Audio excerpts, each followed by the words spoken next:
Hello friends, आज हम बात करेंगे कुछ कॉमन गलतियां जो हाइपरग्लाइसीमिया यानी बहुत हाई ब्लड शुगर वाले पेशेंट्स को नहीं करनी चाहिए। काफ़ी कॉमनली लोग इस तरह की गलतियां करते हैं, नहीं करनी चाहिए, नहीं तो उनको लॉन्ग टर्म प्रॉब्लम्स हो सकती है। तुरंत अगर शुगर लेवल्स बहुत ज़्यादा बढ़ जाए तो जान का खतरा भी हो सकता है। तो आज हम उन कॉमन मिस्टेक्स को बात करेंगे। ये इस टॉपिक का सेकेंड पार्ट है। ऑलरेडी फर्स्ट पार्ट में हमने कुछ इंपॉर्टेंट मिस्टेक्स पर बात करी थी, आज कुछ और गलतियों पर बात करेंगे।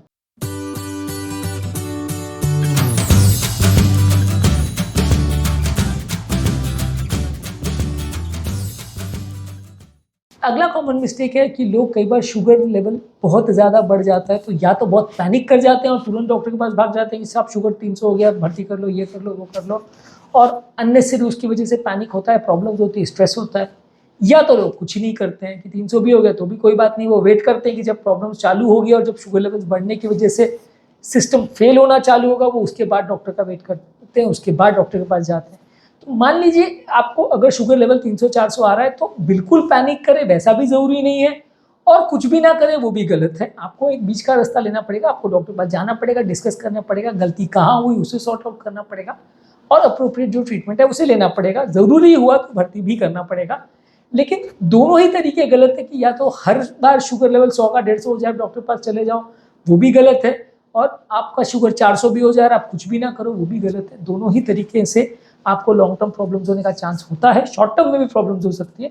तो अगर शुगर लेवल ज़्यादा आ रहा है तो डेफिनेटली उसको अपने डॉक्टर के साथ डिस्कस करिए और सही उसका ट्रीटमेंट ले तो ज़्यादा अच्छा है।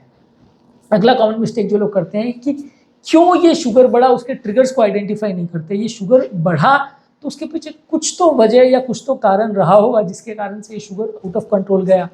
तो यदि हम उस कारण को पकड़ लेंगे तो बीमारी को ट्रीट करना ज़्यादा ईजी रहेगा। हम उस कारण पर कोई फोकस नहीं करेंगे तो फिर लॉन्ग टर्म प्रॉब्लम्स आपको होती रहेगी। तो एक बार जिस मिठाई खाने की वजह से या दवा बंद करने की वजह से या इन्फेक्शन होने की वजह से कि हार्ट अटैक होने की वजह से कि स्ट्रेस होने की वजह से सडन आपका शुगर बढ़ा, तो आपको उस ट्रिगर को आइडेंटिफाई करना पड़ेगा और उसको फिर हमेशा ट्रीट करना पड़ेगा ताकि दोबारा उस तरह की प्रॉब्लम नहीं हो। और यदि दोबारा उस तरह का प्रॉब्लम हो रहा है तो आप उसको प्रॉपरली मैनेज करें, उसको शुगर लेवल्स को बहुत ज़्यादा लेवल तक ले जाने से पहले ही आप कंट्रोल कर लें ताकि पैनिक सिचुएशन या क्राइसिस ना क्रिएट और भर्ती करने की आवश्यकता ना पड़े। इसके अलावा कई बार लोग मिस्टेक करते हैं कि रेगुलर मॉनिटरिंग नहीं करते।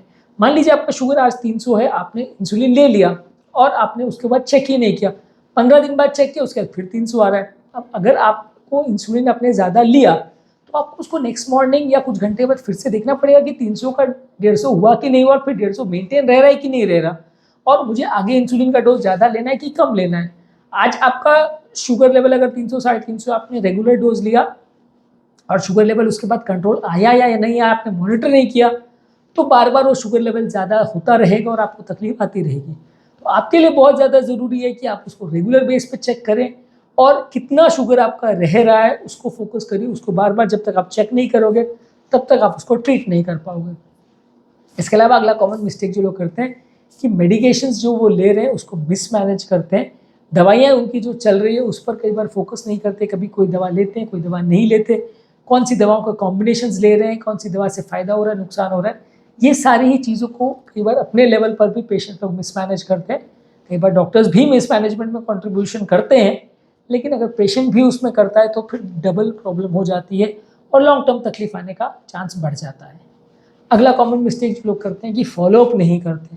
अगर मान लीजिए आज आपका शुगर लेवल 300-400 आया और डॉक्टर ने आपको दवा लिख दी और आपको बोला कि 10-15 दिन के बाद आके एक बार रीचेक कर लेना, आप नहीं जाते हो, आप उसके पास जाते हो सीधा 6 महीने के बाद और फिर आपका शुगर जब 400 होता है तब आप डॉक्टर के पास जाते हो, तो वो गलत चीज़ है। क्योंकि आप अगर सडनली डॉक्टर के पास हाई शुगर वैल्यूज़ लेके जाओगे तो उस एक्साइटमेंट में कि शुगर बहुत ज़्यादा है डॉक्टर आपकी वैल्यूज़ बढ़ा देगा, फिर थोड़े दिन बाद फिर हाइपोग्लाइसीमिया हो जाएगा, हाइपोग्लाइसीमिया लेके जाओगे तो डॉक्टर दवाई कम कर देगा, फिर हाइपर चला जाएगा। तो ये खेल चलता रहेगा कि कभी हाइपो कभी हाइपर होता रहेगा, मैनेज करना मुश्किल होगा। आप रेगुलर चेकअप में नहीं रहोगे, रेगुलर फॉलोअप में नहीं रहोगे। आपके लिए ज़रूरी ये है कि जो भी डायबिटोलॉजिस्ट आपके शहर में है या जो भी फिजिशियन है आपके शहर में, उसको रेगुलर बेसिस पे आप दिखाते रहिए और उसको आप डिस्कस करते रहिए। यदि आप उसको रेगुलर बेस पे दिखाते रहेंगे तभी आपके लिए ज़्यादा चांसेस है कि आप शुगर वैल्यूज़ को बेटर वे में कंट्रोल कर पाओगे और लंबे समय तक उससे अच्छे से कंट्रोल कर पाओगे। यदि आप ऐसा नहीं कर पाते हो या नहीं डॉक्टर के पास जाते हो तो फिर बार बार आपको शुगर वैल्यूज के फ्लक्चुएशन का प्रॉब्लम आएगा। इसके अलावा अगला कॉमन मिस्टेक जो लोग करते हैं कि क्या प्रॉब्लम है और किस तरह की प्रॉब्लम है, डायबिटीज़ होती किस तरह की बीमारी है, उसके क्या कॉम्प्लिकेशन होते हैं, कौन से सिस्टम्स इससे डैमेज हो सकते हैं, इस बारे में लोग जानकारी नहीं रखते हैं, रखना नहीं चाहते हैं, डिस्कस करना नहीं चाहते हैं। यदि किसी बीमारी के बारे में आपको प्रॉपर नहीं पता है, आप उसको प्रॉपर मैनेज और मेंटेन नहीं करते हो, तो फिर काफ़ी चांस है कि आपकी कंडीशन बिगड़ेगी और आपको लॉन्ग टर्म प्रॉब्लम होगा, जिससे आप सही समय पर ठीक नहीं कर पाओगे। तो हर बीमारी के लिए ज़रूरी है कि आप खुद को एजुकेट करें कि ये बीमारी क्या है, कैसी है, किस सिस्टम को अफेक्ट करती है, क्या गलतियाँ होती हैं, क्या इसमें ठीक चीज़ें करनी चाहिए। तभी आपके लिए ज़्यादा चांसेस है कि बीमारी को आप अच्छे तरह से मैनेज और मेंटेन कर पाओगे। यदि आप खुद को एजुकेट नहीं करोगे और सिर्फ डॉक्टर के भरोसे रहोगे तो गलतियाँ होने का चांस कई गुना ज़्यादा रहेगा। इसके अलावा कुछ लोग ओवर ये चीज़ करते हैं कि सेल्फ डायग्नोसिस पर ही ट्रीट करते हैं कि अपने आप जो उन्होंने डायग्नोसिस कर दिया, जो उन्होंने ट्रीट कर दिया, आज मैंने मीठा खा लिया इसलिए मेरा शुगर बढ़ गया, आज मैंने मिठाई नहीं ली इसलिए मेरा शुगर कम हो गया, या आज मैंने दवाई खाना मिस कर दिया इसलिए शुगर बढ़ गया। इस तरह के लोग कई बार सेल्फ डायग्नोसिस करके सेल्फ ट्रीटमेंट करते रहते हैं। अभी मैं दवा ले लूँगा बस ठीक हो जाएगा, अभी दिवाली आ गई थी ना, मैंने दिवाली में डेली मिठाई खा ली तो शुगर बढ़ गया, अभी मैं कंट्रोल कर लूँगा, कल से एक्सरसाइज चालू तो फिर ठीक हो जाएगा। आप ये क्लेम कर तो सकते हैं लेकिन आप उसको मॉनिटरिंग किए बिना बैकअप नहीं कर सकते उस क्लेम को, क्योंकि यदि आप उसको चेक नहीं करोगे कि आपका मेंटेन हुआ कि नहीं, तो फिर आप अगली बार जब डॉक्टर के पास जाओगे तो सरप्राइजिंग वैल्यूज़ मिलेंगी और फिर तब सिस्टम में डैमेज होने का चांस काफ़ी हो जाएगा। तो आपको अगर ऐसा लगता है कि कोई मिस्टेक आपकी हुई है या कोई कारण से शुगर बढ़ा है, कम हुआ है, तो उसको आप रीवेरीफाई करिए और रीचेक करिए और फिर बाद में उसको अगर ज़रूरत पड़े तो ट्रीट करिए, नहीं तो प्रॉब्लम्स होने का चांस ज़्यादा रहेगा। इसके अलावा अगला कॉमन मिस्टेक जो लोग करते हैं कि वार्निंग साइंस जो उनको मिलते हैं, अर्ली वार्निंग साइंस कि प्यास ज़्यादा लग रही है, पेशाब ज़्यादा हो रही है, कमज़ोरी ज़्यादा हो रही है, बहुत ज़्यादा शुगर बढ़ा हुआ के कोई जो साइन सिम्टम्स उनको होते हैं कि चक्कर वगैरह आते हैं, ब्रेन में भी कोई साइन सिम्टम्स होते हैं, ये सारी चीज़ों को लोग कई बार इग्नोर कर देते हैं और फिर तब तक वेट करते हैं जब तक शुगर वैल्यूज़ इस लेवल तक ना पहुँच जाए कि वो बेहोश ही हो जाए और उसको हॉस्पिटल ना पहुँचाना पड़े। लोग कई बार उस टाइम तक वेट एंड वॉच करते हैं, जो कि अपने आप में करा बड़ा मिस्टेक है। अगर आपको शुगर वैल्यूज़ की कोई साइन सिम्टम मिल रहे हैं तो उसको जल्दी पकड़िए, जल्दी डिसाइड करिए और अगर ज़रूरत पड़े तो जल्दी डॉक्टर के पास जाइए, नहीं तो लॉन्ग टर्म प्रॉब्लम्स होने का चांस बढ़ जाता है। इसके अलावा लास्ट कॉमन मिस्टेक जो हम डिस्कस करेंगे वो ये है कि लोग इमरजेंसी के हिसाब से तैयारी नहीं रखते हैं।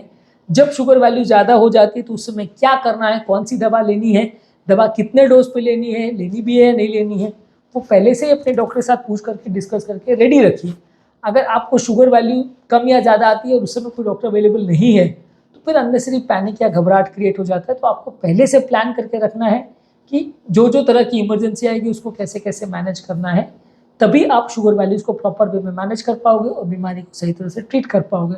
यदि आप इस मामले में लापरवाही करते हैं और शुगर से रिलेटेड इमरजेंसीज के बारे में आप ना जानने की कोशिश करते हैं, ना ट्रीट करने की कोशिश करते हैं, तो लॉन्ग टर्म प्रॉब्लम्स होने का चांस आपको ज़्यादा रहेगा। तो आज के टॉपिक में हमने बात करी हाइपरग्लाइसीमिया यानी हाई ब्लड शुगर वाले पेशेंट्स क्या इंपॉर्टेंट गलतियाँ करते हैं जो उन्हें नहीं करनी चाहिए और जिनसे उनको बचना चाहिए। उम्मीद करूँगा कि आज के टॉपिक में कुछ नई बातें जानने को मिली होगी। जो लोग हमारे चैनल पर नए हैं उन्हें रिक्वेस्ट करूँगा कि चैनल को सब्सक्राइब करें, वीडियोज़ को लाइक और शेयर